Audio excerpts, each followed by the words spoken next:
This is Luminous, a podcast series about psychedelics from To the Best of Our Knowledge. I'm Steve Paulson.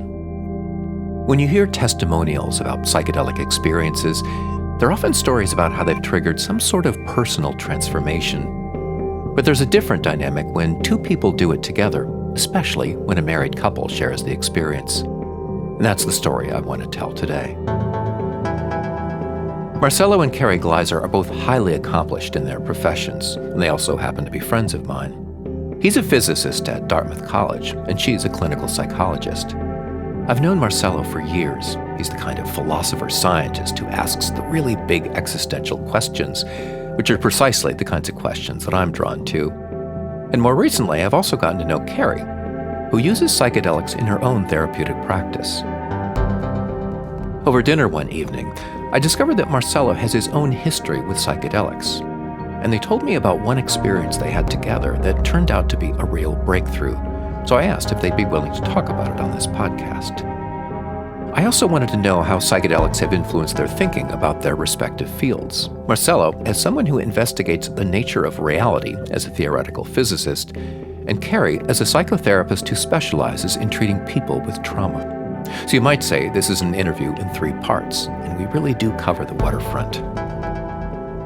Kari and Marcelo recently moved to Tuscany, Italy, where they just started a small think tank called the Island of Knowledge, which brings together scientists, philosophers, and writers. And I'm actually working with them on another podcast series, which is how I ended up sitting in the kitchen of their house near Siena. You'll occasionally hear their dog Felix rustling below us, and you'll also hear the nasty cold I had at the time. We ended up having an amazing and very revealing conversation. I think you'll really enjoy it.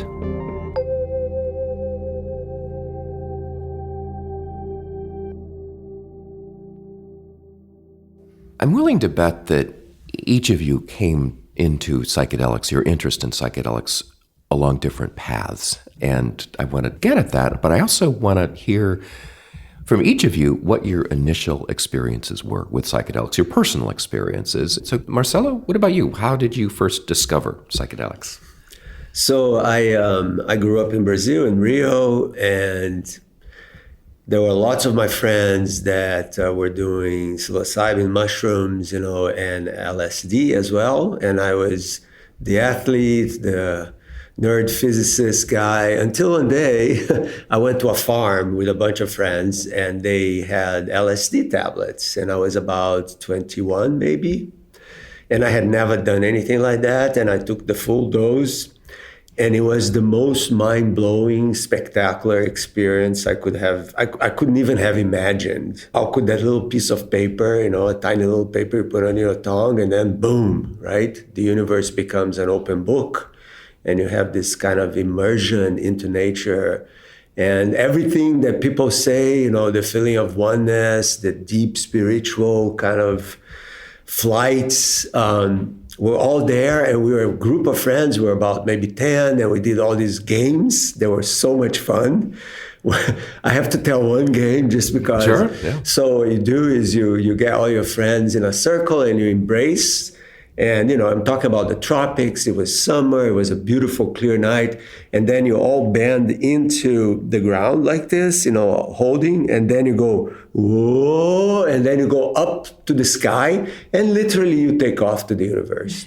You just go like a rocket ship into the stars. And it was lovely. And so I would say that then I took a lot of that into my own self, and I detached from the group because I felt like I had to explore. To me, being a physics student, I was studying quantum mechanics and relativity. I started to poke myself with the questions of, can this actually help me see space-time or understand quantum entanglement in different ways? Oh, that's so interesting, because I was wondering how much you saw the connection between your own experiences and your work as a physicist. I mean, obviously, you were just starting out at this point.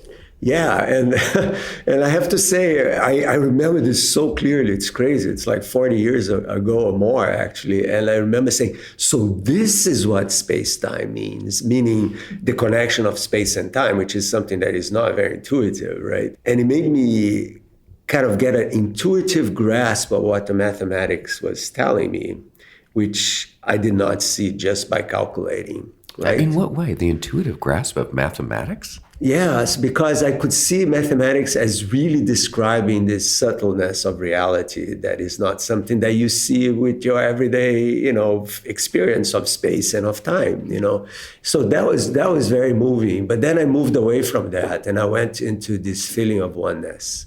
And it was very deep and very intense. And I remember very clearly, it was it's the tropics, it's very humid.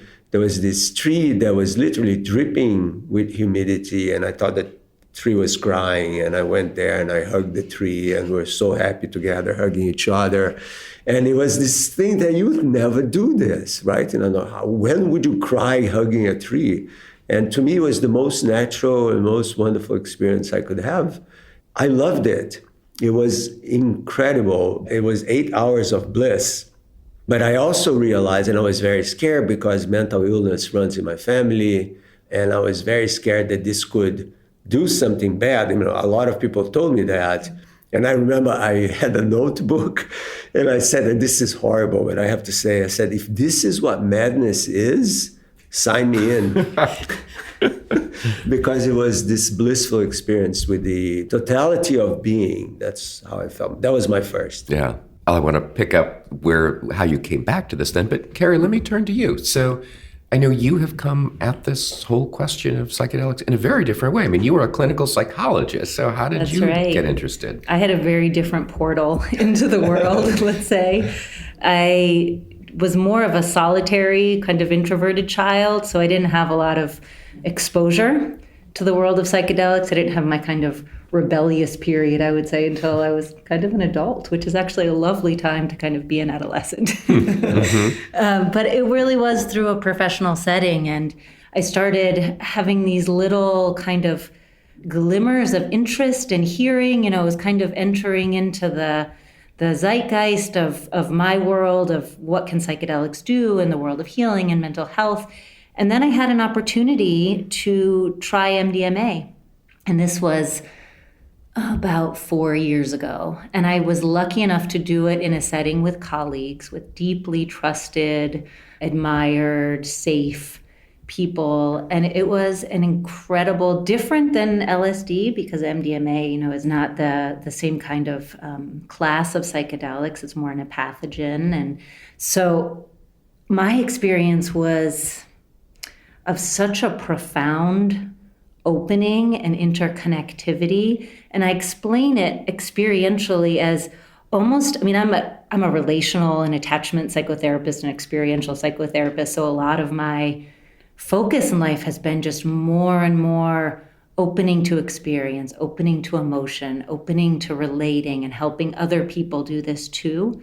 But what I didn't realize is that because I think of some attachment trauma in my own life, there was this kind of like kink in my ability to relate that I didn't even know was there until MDMA, like you can have a fold in a hose that's stopping the flow or slowing the flow. And it was almost like it straightened. And all of a sudden I had this amazing flood of connection and emotion.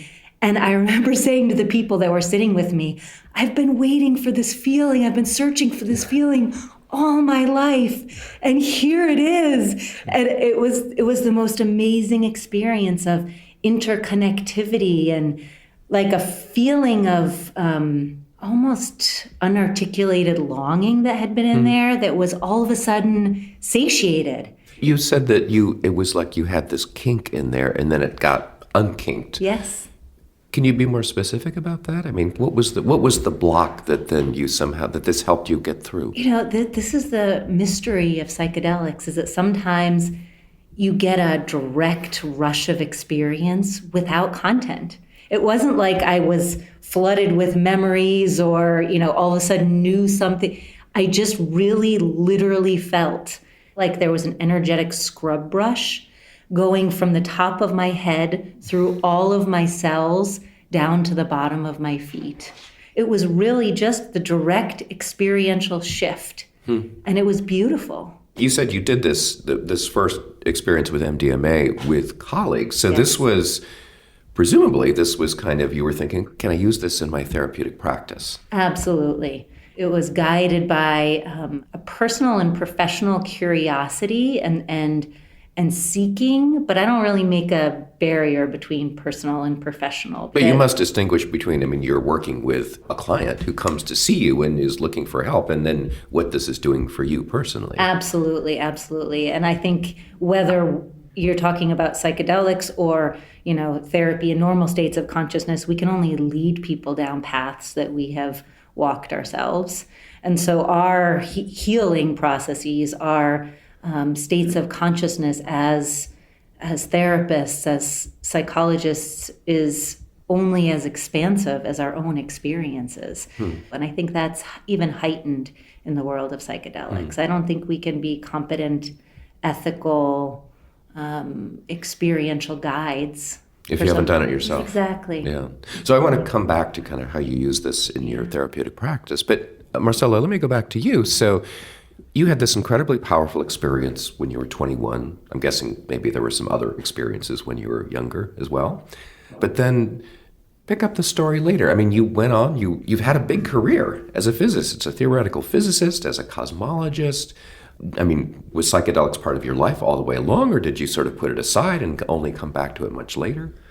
Yeah, so it was really my first one, apart from cannabis, but it was really my first one, and then maybe happened twice again, and also with psilocybin mushrooms, but in my early 20s. And then, exactly, my career as a physicist took me away from that, and I very much focused on the whole path, right? The professional path. It's hard, it's competitive, you have to shine and publish and get a job at as a faculty member and get tenure. So all that happened. And honestly, we met a long time ago, Kari and I. It's been 29 years. And for most of that time, this was not part of the conversation until Kari comes back. That's right. It opened a portal for us as a couple as well. Big time, yes. And so it really is when she came back with this thing of, my colleagues, psychedelics and Michael Pollan, and we all seen all of that. And we said, okay, maybe we should do something together. And that's how the second phase, let's put it that way, of our exploration started. So that's really interesting. So then you rediscovered this together, really, as a couple. I mean, was this like consciously as a couple? Because I mean, this is one of my questions here, which is if one person sort of dives deep into the psychedelic world and it's transformative in a way, where does that leave the partner? I mean, do you sort of have to come along, or do you just, because, one person is probably going to be changed by this experience. And then, so where does that leave the relationship? Yeah, that wasn't really a risk for us. I think it can be for some couples, but I would say, and I'm curious to hear what you think about this, Marcelo, but I think one of the hallmarks of our relationship has really been this mutual joy in exploring limits together. Right, whether it's physical limits, because we're both ultra marathoners and we've both done extreme sports, we've both done Spartan racing, obstacle course racing together, and that was kind of jumping into a world where we were testing our physical limitations. And we found a lot of joy in doing that. Psychologically, mentally, spiritually, we're always kind of pushing and stretching each other and exploring together. And so this just felt like the next chapter in let's explore some new horizons together. And it was never really a big question or debate. I mean, I think maybe you had a little bit of caution about, well, am I going to really do this at my age and with my family history? And there was a tiny bit of caution, but I'll let you speak to how you overcame that. Yeah, so it was just a tiny little bit of caution. Just because, I've done it before, and I mostly, not always, but I mostly had positive experiences with LSD, a long time ago. We've done cannabis because, in the United States it's okay, it's legal. And so we've done that, and we always enjoyed it very much. And it brought the level of proximity to our relationship, which was kind of wonderful as well.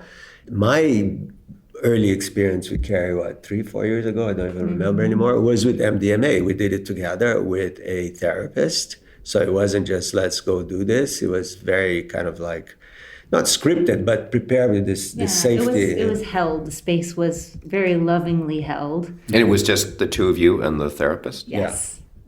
It's a funny story. We should tell the story. Yeah. So we arrived in New York City. We drove down, and we arrived, I think, at like almost midnight, and we had rented this Airbnb. And let's just say that the pictures of the Airbnb made it look a lot nicer than it actually was. So, I would describe it as kind of like a dingy, dirty little hovel, maybe like a dorm room, almost like that you kind of like didn't really want to touch the floor in the bathroom when you went in. And, I remember thinking like, should we find a hotel, this setting, blah, blah. And Marcelo was like, I think we should find another hotel. And then I looked at him and I was like, and he had not done MDMA yet. And I said, sweetie, it is not going to matter. Tomorrow, you're going to see it doesn't matter where we are because we're going to be journeying inside. We're going to be in other dimensions, other realms, and our immediate surroundings are not going to make a bit of difference. So by this point, it sounds like you were somewhat experienced. Yes, with this was MDMA. After I had done my first individual Right. experience. Yeah. Mm-hmm. And he trusted me, and sure enough, there was no need for any special space because the space is really irrelevant. Where you are, at least for us in that moment, it was completely irrelevant. We just held hands and talked and experienced and cried and laughed for a very long time. Yeah. And we came up with beautiful revelations of our own personal histories together because we were like teasing each other, because honestly, in this particular case, and because we had such a long relationship, it was so easy to build a bridge between our hearts, the things they're just flowing to the point that the person that was accompanying us, she was emotional because she was like, my God, I've never seen this kind of love flowing like this. And so it was a very cathartic experience, and in particular for me, there was a point where I was holding the little boy who was myself on my lap to give that little boy love because, I lost my mother when I was 6, and that was a very traumatic experience. It was a very powerful and tragic loss. And I never really took care of that little boy, and both of them, Kari and this other person, really helped me reattach myself with that little boy. And it was so transformative and honestly very deeply healing, because it's so easy to feel sorry for yourself when bad things happen in your life, right?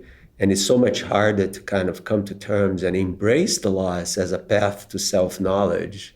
And I think that's what that experience did to me. And it was very, very powerful and rewarding. And then we had more wonderful things that happened due to this experience. Can I just say that it also felt very profound and beautiful and kind of sacred. It's almost like these medicines, they afford you a time travel so that I got to go back and interact with Marcelo's little boy too, right? Like, I'm curious about how that worked. So you talked about this. So, during the experience, Marcelo, were you sort of talking about, I was holding this little boy in my lap? Well, and they then suggest that I did. Oh, okay. So one of the things that I call this person the enabler, but I don't know if that's right, because she was enabling us to kind of opening us up. But I would say that they just coaxed me into doing this, and it was so obviously necessary.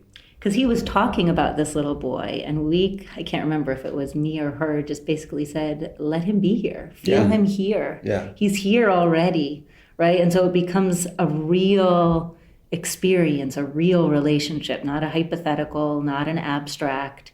It becomes an occurrence, a meeting. This is so interesting because I always wonder sort of what happens during the experience itself and how much you sort of want to articulate it in words, for instance. And in this case, you're doing it together, so you want to talk about it. And then there's the aftermath, the integration process. Once you're sober again, how you incorporate that. But this is happening during the experience, is what you're talking about. Yeah, yes. And it was the experience. And the experience was much more emotional and experiential than verbal. The words were just a little, poking in a certain direction. And when I started to try to rationalize too much, this person would say, stop Get out of your head, go back to your heart.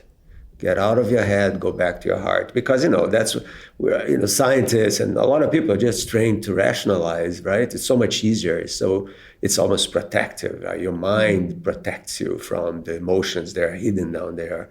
And they were saying, stop that, and open up. And it worked. And it was very, very powerful. Not completely different from the LSD experience, but in a path to self-knowledge and to understand and to integrate your past. It was a beautiful experience. And then the post experience was basically just digesting emotionally what had happened, and integrating those feelings in such a way that they were not without confrontation, but with acceptance, and honoring the past. Which means what? I mean, how did that change things for you going forward from that? I stopped feeling sorry for myself and blaming others for my pain.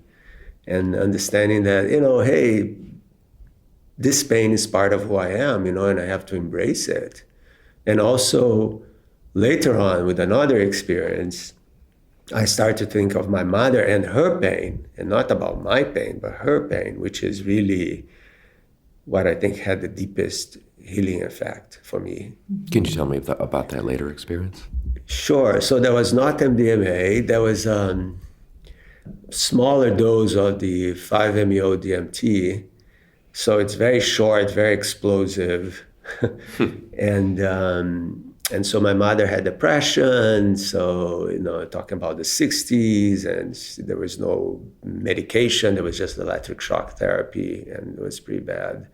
And you inhale those crystals, right? And so suddenly, without me knowing, I had my two hands on my how do you say this? Temples. My temples like this, like that. And then eventually I figured out that what I was doing it was her electric shock therapy in the head like this. And I was somehow connecting with that pain that she must have felt, horrendous pain that she must have felt through this crazy, for some people perhaps efficient, but not in her case, treatment. And so that allowed me to look at the world from her perspective, not from my perspective, because it's so easy to victimize yourself all the time. You've been carrying this with you. I mean, you said she died when you were 6. Yeah, my whole life. Your whole life. Yeah. Wow. And I never had this insight, and it wasn't really an insight, because insight sounds like a rational thing. It was a complete transference of emotions, right? I kind of like, wow, this was horrible for her, and she was the hero, and not me. My pain was not the hero. She was the hero. And so that completely transformed my way of thinking about my past, which is kind of remarkable, right? And that was not even in a therapeutic setting. It was something else. Yeah, so I would say that was made me understand a little bit and respect the power of those medicines, as a transformative kind of help to people in pain. Yeah. I would even say that the experience we had together of caring for and tending to and holding your little boy allowed something to heal and settle down, so you weren't stuck in that perspective anymore, right? Because then his consciousness, because I really think that these parts of ourselves, these traumatized parts of ourselves, they maintain a life inside. They may be tucked away and they may be kind of not entirely available to conscious awareness, but they exert an influence. There's this kind of emotional seepage, right, into our conscious awareness, even if we don't know the source of it. And so once this little boy was settled down, you were in a much different place, a place that, you could do this perspective taking, you could feel compassion, you could feel empathy for your mother's experience. And, the whole effect was a clearing. I'm talking with Kari and Marcelo Gleiser. She's a clinical psychologist, and he's a theoretical physicist. You're listening to Luminous, our podcast about the science and philosophy of psychedelics from To the Best of Our Knowledge. I'm Steve Paulson.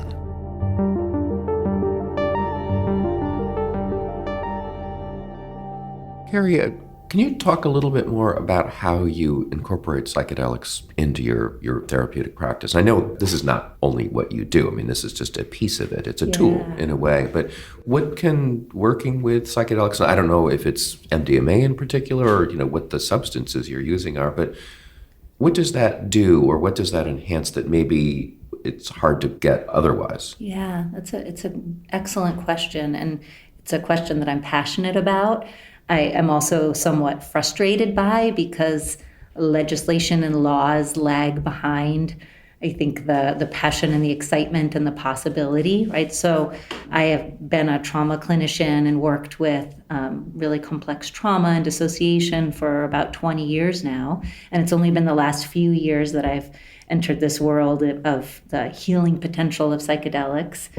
And I'm not willing, some people are courageous and plunge in and become underground guides, and I was not willing to take that risk. So in my clinical work, I can only work with legal substances, which in the US are cannabis and ketamine. You can get a prescription for both, a medical prescription for cannabis and a medical prescription with ketamine, and incorporate them legally into therapies. So even though I'm trained in working with other medicines, I'm poised and ready for when they become legal and excited for when they become legal. So far, my clinical scope is only working with cannabis and ketamine. Can you, if there's maybe a case history, can you talk about how this might work with someone who has experienced trauma? Absolutely. So in general, what these substances do is they take us off the beaten paths of our mind, right? So what trauma does is part of how the mind and body copes with trauma is by staying on the known pathways, even if those pathways incorporate some of the limitations, some of the woundedness, a lot of the fear. Like the known fear is better than the unknown fear. And our brains get grooved by our lived experience, right? So those grooves, the more we kind of walk those familiar pathways, the deeper they get tread into the brain. And then they get maintained by fear often. So it's hard to leave those beaten paths, even with the help of a therapist kind of saying, let's look over here, let's explore over here. I think the relationship, especially with the kind of psychotherapy that I do, which we can talk about a little bit later, because I think it makes a real difference, the model. I think there are some kinds of therapy that are just brilliantly suited to working with psychedelics. Well, and I would think that especially when you're dealing with trauma, there's the question of like during the therapy session, are you asking your clients to relive the trauma, to go back in there and to somehow turn it into something else? Is that the practice there? So the way that I work is very emergently. I don't ask anyone to do anything, but I trust that what will come up in the system, especially once someone is in an altered state of consciousness. So the medicines help reduce that fear of leaving the common pathways, right? There's like an expanded landscape for us to explore. All of a sudden, things open up. Things arise from the depths. Emotions arise, memories arise, feelings arise. And you don't have to be artificial or say, we're gonna do this medicine and then we're gonna go here. It's really a process of trusting that what will arise, and then going there together. And this is where it's important, the kind of therapy that you're doing, because psychedelics is they're non-specific experiential amplifiers. So they turn up the volume on all experiences. So it could be good or it could be bad. Could be good, could be bad, could be meaningful, could be meaningless, right? Like, if you put someone in an altered state of consciousness next to a speaker, they're just going to become one with the throbbing music, That's the experience that they're going to incorporate. And that's why, people doing psychedelics in dance clubs don't necessarily encounter spontaneous healing. So what you do with that enhanced access to experience is deeply important. And the kind of therapeutic model that I have learned and teach and follow and offer is called AEDP. It's Accelerated Experiential Dynamic Psychotherapy, developed by Diana Fosha, who's a clinical psychologist in New York City. And it is an attachment-focused, emotion-focused, and transformational-focused psychotherapy. Meaning the person who you're with, I mean, the relationship that you have with that person is all important in this practice. It's important and it's transformational. Can you give me one example? I mean, I hope you're not violating, patient confidentiality here, but if there's just one, without going into excessive detail, but one story that you could tell. And in anticipation of this, I asked a couple of patients that I've worked with if they'd be willing to allow me to share confidentially without any identifying information. And all of the patients that I asked, their responses were really beautiful. And they said, I trust you. So the one I want to talk about is this was a woman with a really complex trauma history. And in an altered state of consciousness, she had this vision that just occurred to her, right? These occurrences just they spontaneously arise, and you go with what arises. So what arose for her was this reality of this baby whale. She could see the baby whale, she could feel the baby whale, and the baby whale was stuck in a net at the bottom of the ocean. And this baby whale was going to die. She kind of had this real immersion. She wasn't thinking this, she was living this, of diving down, and she couldn't hold her breath long enough, and the baby whale was going to die, and she was crying, right? And this was like a real fundamental part of her. And I think a lot of psychedelic approaches would trust the inner healer, right? This is a big notion of there's an inner wisdom and an inner healer, and we just have to hold the space. And ADP says something different, says, sometimes people need other people. And some of what went awry in someone's history is exactly that they were all alone with something that they couldn't cope with something that was overwhelming and that they couldn't figure out on their own. And so instead of just waiting it out, I waited somewhat, right? Because I wanted to see if she had this capacity, and I wanted to also hold with her the despair of the situation. And at a certain point, I just said, okay, now I'm there with you. We're diving down together. What do we need? Well, we need clippers. We need to cut that net, right? We need to go down there together. And it took a while, but we were able to rescue the baby whale. And this became a central motif in her life, that really the baby whale was swimming with her and leading her out of despair, leading her out of depression. And she needed that connection with me. Right? It wasn't that I was her rescuer, but I was her companion. I was her partner in this endeavor. And together, we rescued this baby whale. And I think that there's a beautiful lesson in that about, it's the opposite of self-sufficiency, right? That we have to be able to do everything on our own. So just to wrap up this particular story that you're telling, did you go back into the source of the trauma itself? Did you talk about that? Or was the baby whale the stand-in for dealing with all of this? Both. Okay. I would say that there was definitely trauma processing, and not just in the sessions and the psychedelic sessions, but in the whole long course of therapy.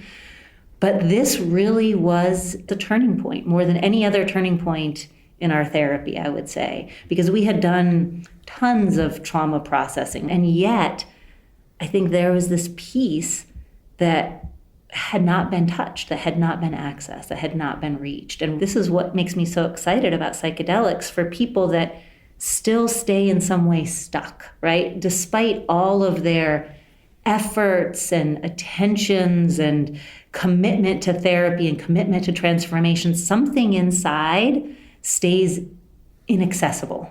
Yeah. Through no fault of their own. It's the net. It's the net. Yeah. That's exactly right. Yeah. And we talk about that now. It was the net. Mm-hmm. We were able to find the net, feel the net, cut the net out, and now it's a central metaphor in all of our work. We say, oh, there's the net again, right? There's the net, and she's able to evade it and to push it off and to know that it's there, whereas before she was really, really caught in it. So I think that these psychedelic medicines, they just give that little extra nudge, that little extra push that sometimes people need in their healing processes. And they're not miracle substances. Yeah. They don't do it all on their own. They're tools in sometimes a very long, deep, fraught, challenging process. So I think we have to make sure we also don't get seduced by this idealization of psychedelics are the transformative piece in trauma work, or they're the salvation of humanity to lead everyone into, a more spiritual and connected place. Do I think there's a tremendous potential for all of that? Absolutely. But I don't think it's a given. Yeah, an amazing story. I mean, the woman you were talking about. So Marcelo, I want to turn to you. So as you said, you went on to your big career as a physicist, as a cosmologist. I know there have been some turns that have taken over the years. And I mean, you have been quite literally investigating the nature of reality. I mean, that's kind of what theoretical physics is about. And I guess the question is whether your psychedelic experiences gave you any new insights into those questions you were investigating as a scientist. Right. So that's the million-dollar question in a sense, right? That, are these substances allowing us to see aspects of reality that we just can't see with our sensorial apparatus, or with telescopes and microscopes and particle accelerators, or is it something else, right? And I thought a lot about this, a little bit thanks to you, because you've been asking me this question for a while. Yeah. I'm like, okay, what is going on, right? When you take these things, right? I mean, is it really opening Aldous Huxley, right? Why does he call it the doors of perception? And he talks about the mind at large. I mean, Yeah. So Aldous Huxley had this theory that the brain in normal everyday life is kind of a filter. It filters out a lot of the stuff that, we might otherwise access, and psychedelics open the door. So the question then becomes, is it coming from the outside in or from the inside out, right? And at this point, and my thinking has been evolving along these lines, I would say that this is a false dichotomy, in a sense, that since our brain and our embodied experience of the world is all we've got, I think those substances, they are experience amplifiers in a way that you are allowed to perceive things. You're sort of like teasing brain states that you otherwise would not. And to me, as a physicist, that's kind of amazing, because one of the most powerful tools in physics is something called perturbation theory. So you have a system, could even be the solar system, right? And it's doing its thing, and then you start to poke at it and push it and you perturb it, and you want to know how far does it go until it reaches a different state, right? And it could be a new good state, or it could be a new catastrophic state, right. But it's a perturbation that is going to lead you away. And the truth of the matter is that those substances are strong perturbations. I mean, you can have this feeling of oneness, for example, with some of them, and you can say, yes, this points towards a cosmic mind or some kind of panpsychism. And basically, it's sort of like you have a little antenna, which is your antenna of being in the world, and this substance make this antenna gigantic, right? So you're like, so this is really the world, not just this little world with the little antenna, but the bigger antenna.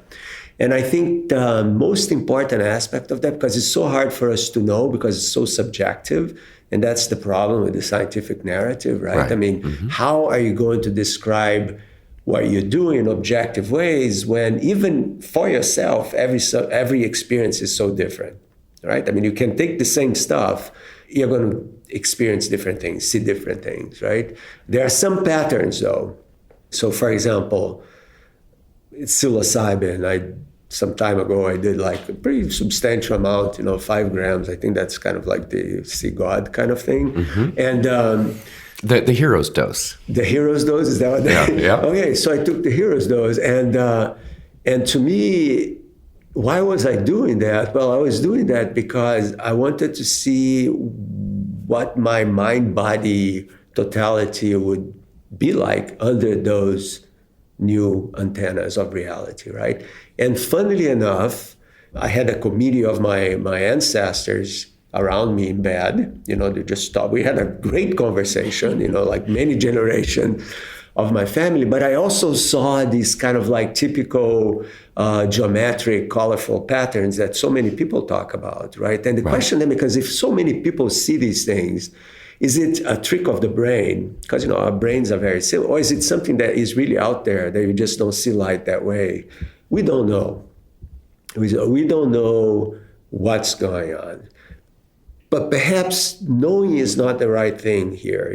Perhaps it's the experience that is essential. It's what the experience makes you feel like and makes you relate to the world in different ways. And I think, to me, that's the most precious aspect of it. It's not to scientifize the heck out of this thing, but actually, no, let's experience reality in ways that are beyond a scientific narrative, because there are other ways of being in the world, right? And to me, even as a scientist, does this make me understand quantum entanglement better? No, it doesn't, really, because quantum entanglement is a subatomic thing. It's not about me being connected to a tree. That's another experience of the human. I mean, it's interesting you say that, because, of course, some people do believe, I mean, maybe not traditional, definitely not traditional scientists believe that, oh yeah, quantum entanglement is really sort of this thing about the experience of consciousness, and this shows that, there is some sort of cosmic mind and we're all connected and there's this collective unconsciousness.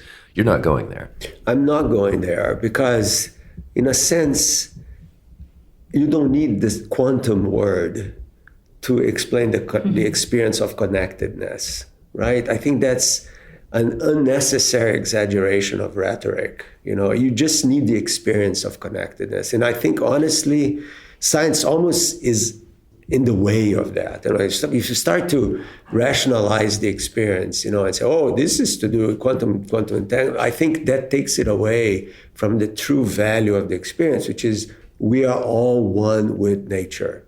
And I think so many of these medicines are trying to tell us that, and we Westerners kind of shut off our minds to this very fundamental truth of who we are. We are one with nature. And I think those things are just a portal to kind of, hey, open the door. We are one with nature. You're listening to Luminous, our podcast about psychedelics from To the Best of Our Knowledge. I'm Steve Paulson.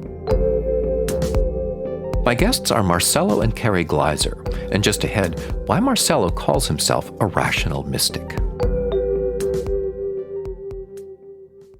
One thing that, many people talk about, if we're sort of getting into what I would consider the more mystical aspects of psychedelic experiences, people talk about the noetic quality of these experiences, that these are realer than real. I mean, that's what a lot of people talk about. It's sort of like they are tapping into some deeper, fundamental nature of reality, maybe you would call it consciousness, than we ordinarily have access to. And I guess the question is, what do we do with that? Is that actually a source of knowledge? I mean, this sort of gets to this question of, is direct experience like this, is that a source of knowledge itself? Or is it, how do we put that up against scientific knowledge that, for instance, you've been studying all these years, with your physics? When you were saying source of knowledge, the word that came up in my mind it's not about knowledge, it's about wisdom. I think there is a level of understanding our place in the world that gets transcended through these experiences, that you become so expansive in your being, right? That your being fills the whole universe.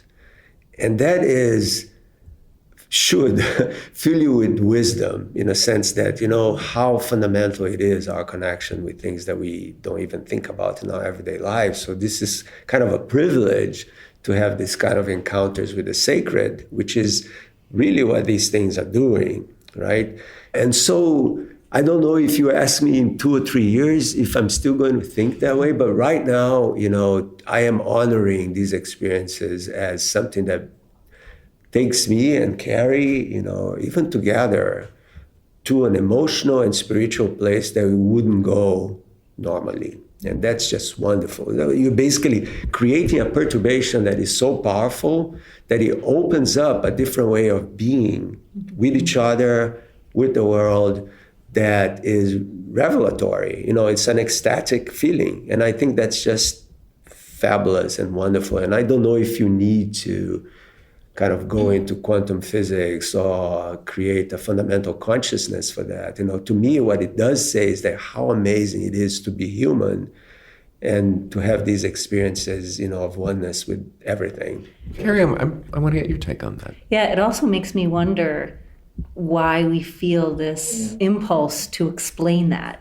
not necessarily to explain it away, but that it feels like snapping back into another state of consciousness that isn't expanding into the experience of it and even into the mystery of it. Well, I mean, I'll tell you my answer to that.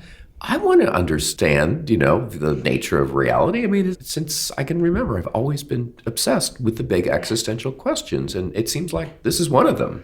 And it does come to this question of, are these psychedelic experiences unearthing some buried corner of my unconscious, or is it connecting to something larger? To me, that seems like a significant question.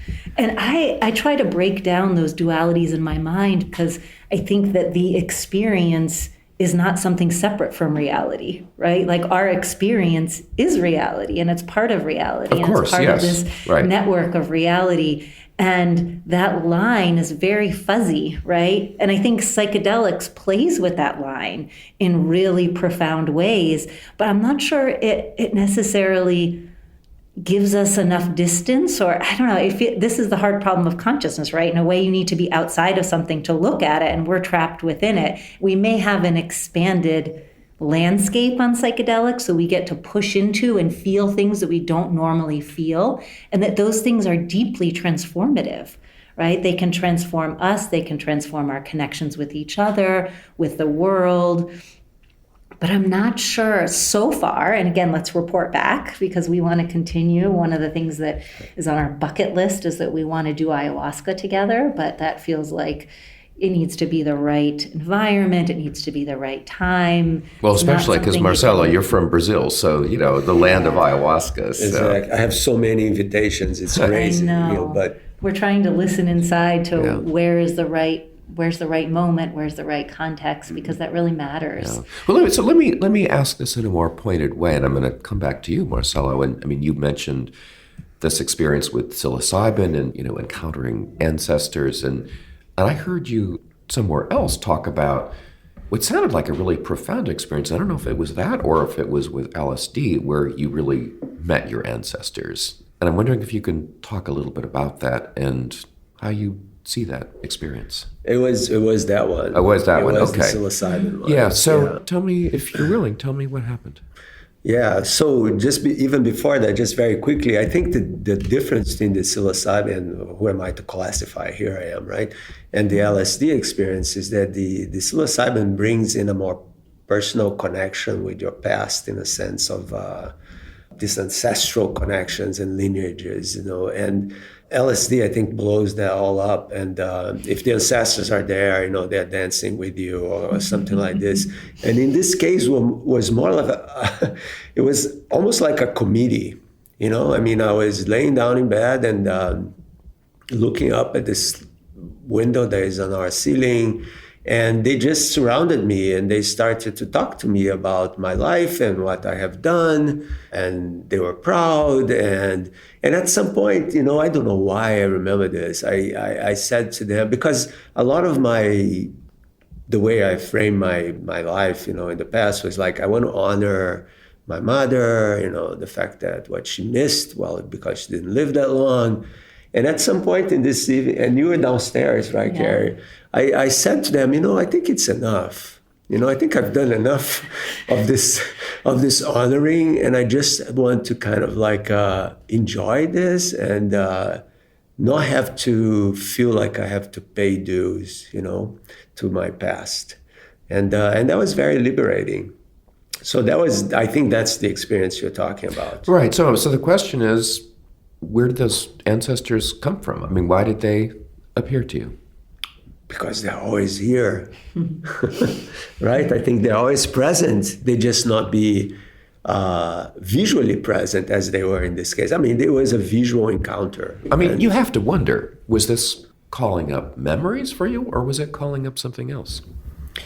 Yeah, well, that's the question. I would say that it was more an unexpected projection of what I needed at that moment. It's not planned, it's not scripted, it just happened, and you can push it away or you can embrace it. And I embraced it to see how far this would go. And, and if they are around, wonderful, but I only saw them at that very moment. I don't see them at any other moment, right? So the question then again becomes, are they always there? Is there such a thing, or are you just projecting your... And honestly, this is where my scientific background comes in. I feel more comfortable with the idea that, yes, you are projecting some very inner emotional desire of connectivity with your past, because how else are you going to do this? And this wonderful medicine allows you to be in touch with all these people that are fundamentally, you're only here because of them. And well, you have called yourself a rational mystic. yes. And what you're describing now is the rational piece of this. I mean, I guess you're only willing to go so far in terms of explaining some of these experiences. Yeah, it's more than that. I just don't have enough empirical evidence either way, and I just have the experience. And so I much rather try not to quantify or try to, because I don't even know how to start quantifying these things, And people say consciousness is essential and it's primal in the universe.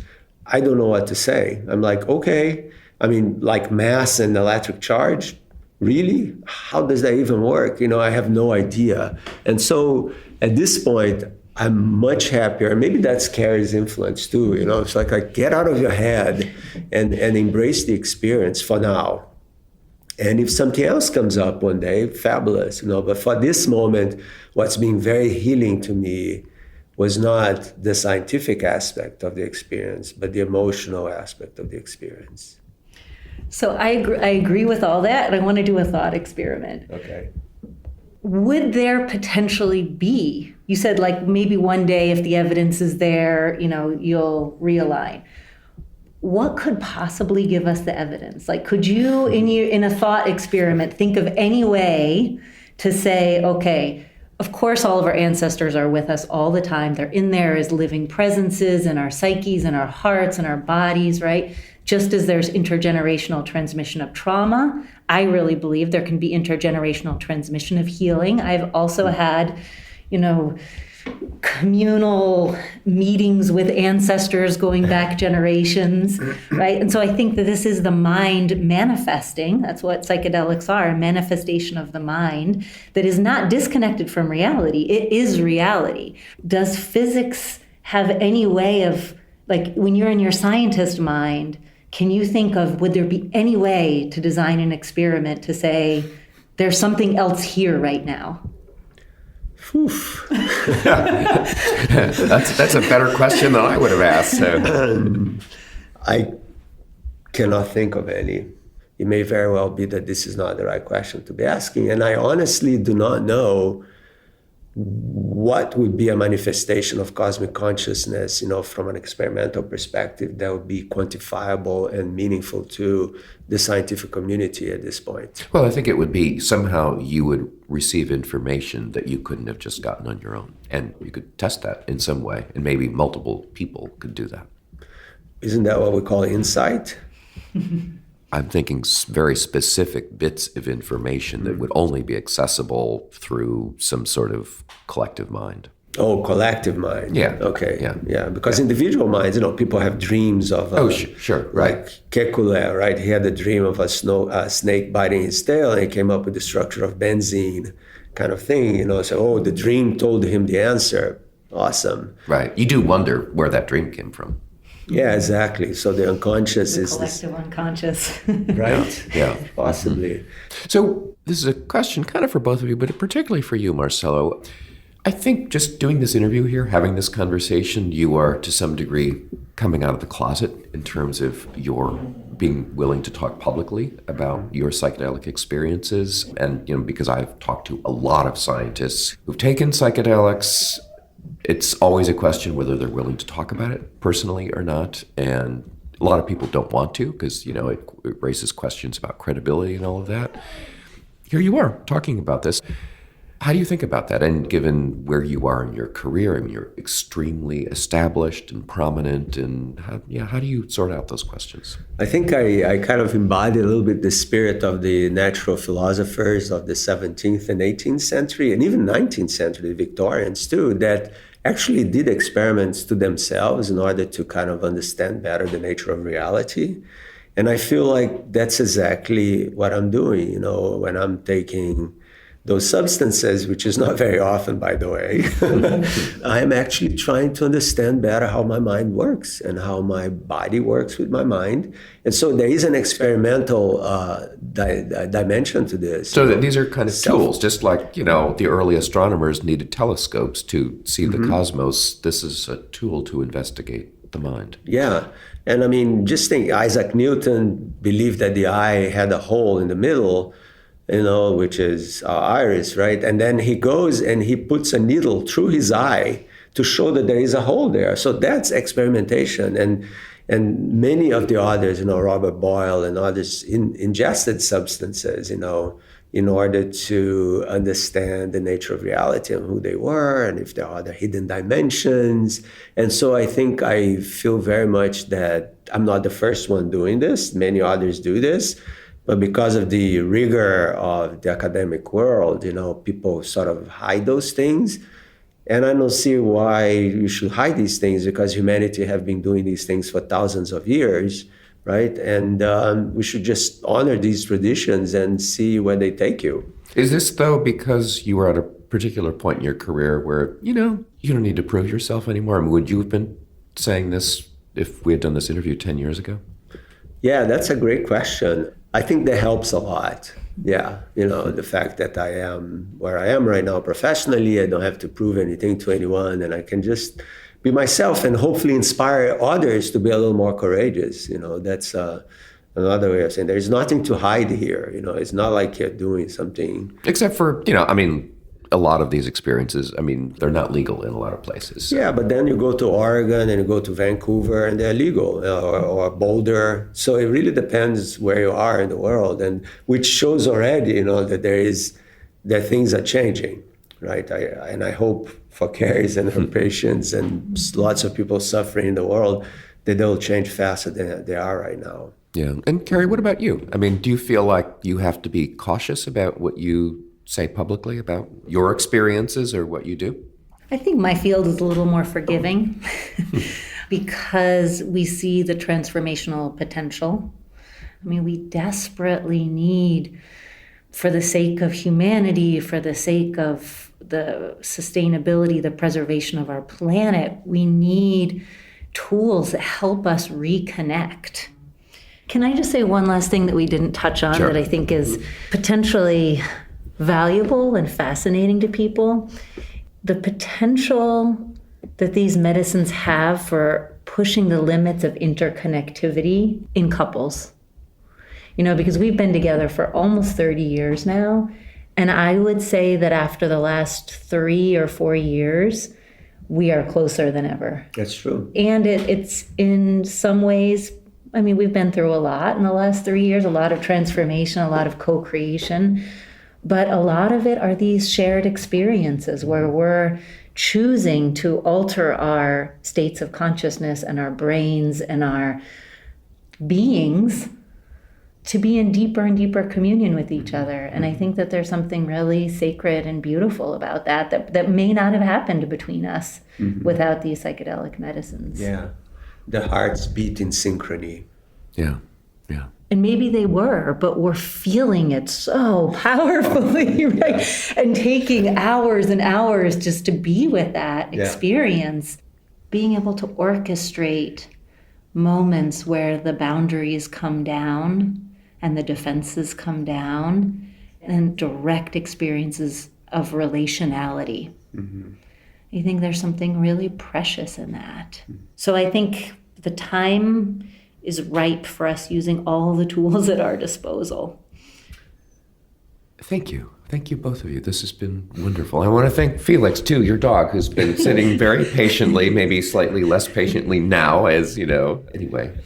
If Felix could talk, he would tell you that some of his favorite moments in life have been when we do MDMA together as a couple, and he's actually usually not allowed on our bed, but just to leave everyone with the image of Felix, our very sweet dog, kind of cradled in between both of our arms.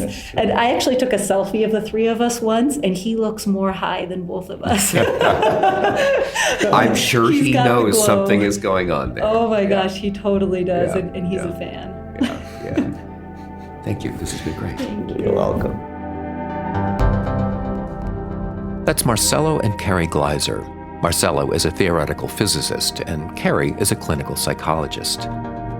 You'll find more interviews on the science and philosophy of psychedelics on our website at ttbook.org/luminous. And I hope you're subscribing to the podcast feed, where you will meet a lot of amazing people, including Chris Timmerman, a neuroscientist who studies how psychedelics can change fundamental belief systems, Eric Davis, talking about the history of LSD in the psychedelic underground, and Spring Washam, who's both a Buddhist teacher and a healer who works with plant medicines. To the Best of Our Knowledge is produced in Madison, Wisconsin. Joe Hartke is our technical director. Sarah Hopeful did the sound design for this episode, and Angelo Bautista is our digital producer. I'm Steve Paulson. Be well, and join us again next time.